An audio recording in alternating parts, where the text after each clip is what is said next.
Hello students, this Monday we introduced a brand new major grade project. As you can tell under March 15th, it's called Major Grade. So in lieu of a test, I'm having you do a writing project that is due this Friday on the 19th.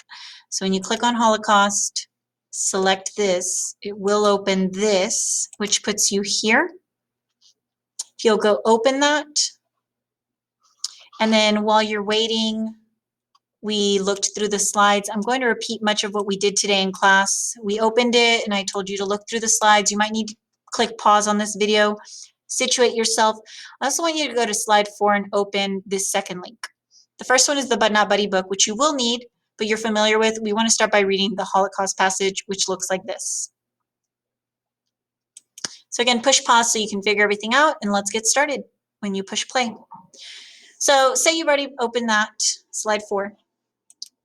The Holocaust passage is an informational text. It is 4 pages. There are a lot of text features, so you want to look through that and read it thoroughly and carefully.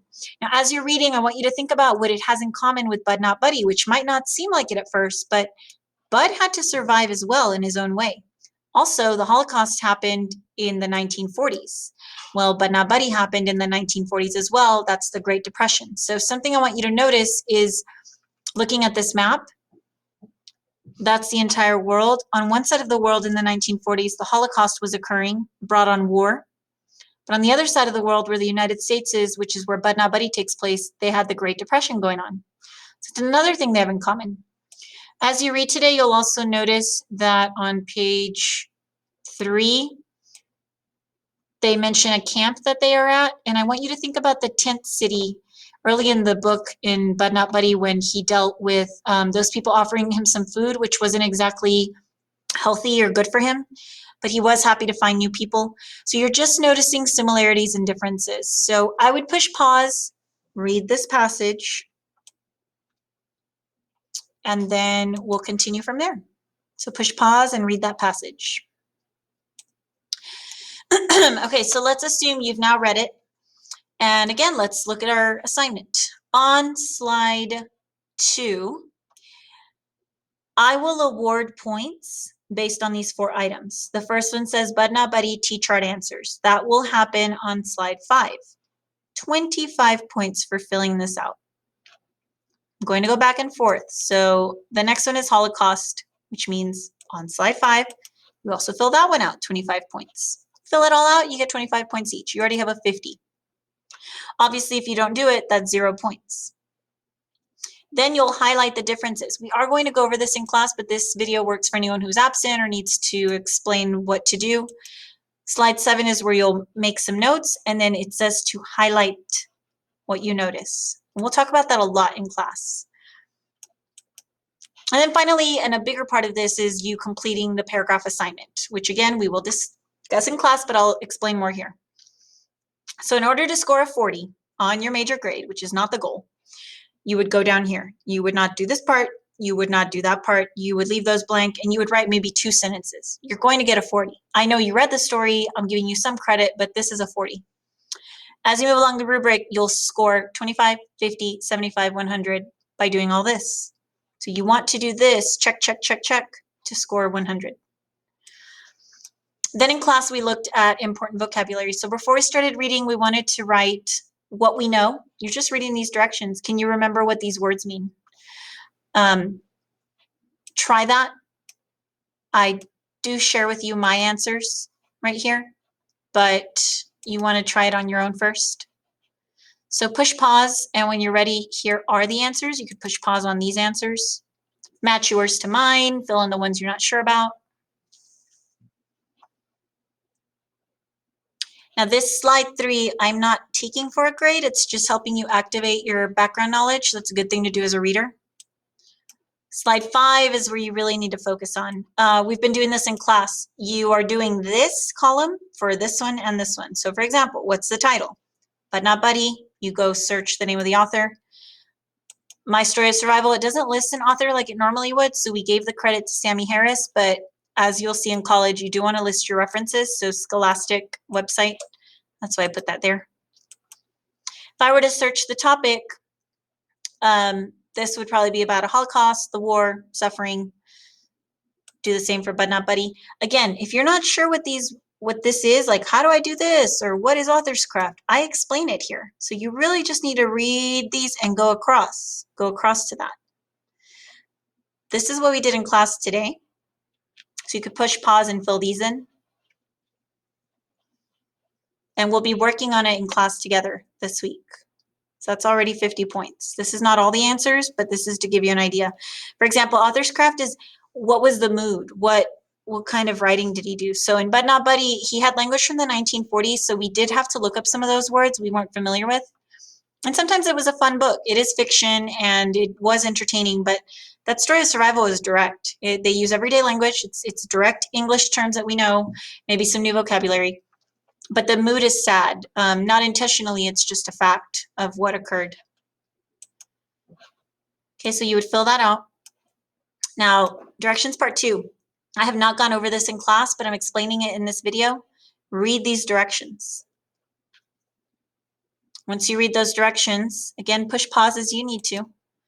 On slide 7, notice that the topic in both is suffering. However, in But Not Buddy, and really I'm just getting this from here. Whatever I wrote over here on slide 5 is what I'm moving over to slide 7, just quick notes. It also had adventure. I would not put adventure on the Holocaust one. I might put historical experiences, although that's also the case in But Not Buddy, so historical experiences. There's no wrong answer here. It's just you sharing what you noticed. Holocaust was based on real people.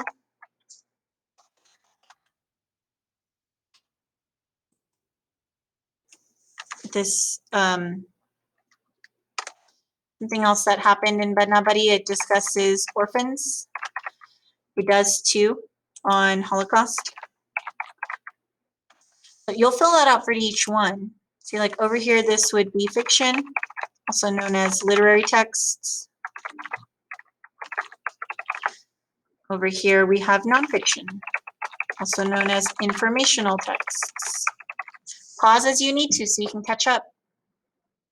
That says similarities in yellow. So they both had suffering.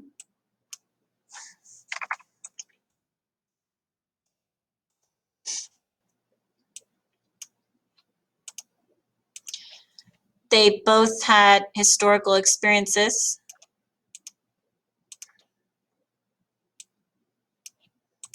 Something they have different, it says differences in pink.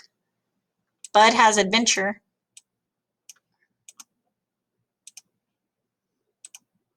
Holocaust is based on real people.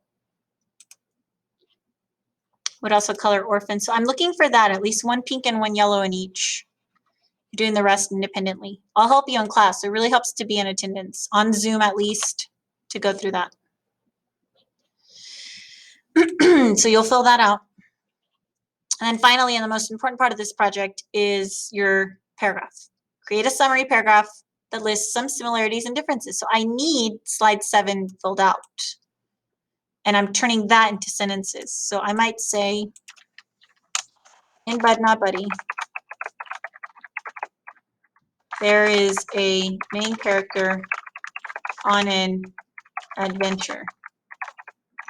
He's an orphan.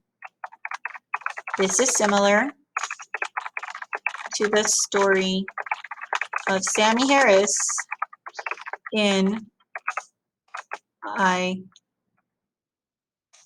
story of survival. I just need to list some. So something else would be the the theme in But Not Buddy. I'll just say the novel. So the novel's But Not Buddy is courage. Sammy's story talks about courage as well. He had to survive. Notice I talked about similarities, so I want to mention some differences. The difference between the two is that the novel is a literary text. it has fun stories in it as well. On the other hand, Sammy's story is real facts and shares a sad history in the United States, in the world. When I'm done, it says I have to have 4 sentences, which I met that goal.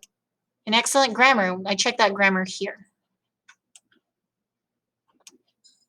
You don't have this last slide, I was just showing you that, so that's it. This is you would be done with the project, easy 100 by Friday. Your writing cannot look like mine. You might paraphrase what I wrote if you're using this video, but you just need to, a lot of your inspiration will come from this slide 7.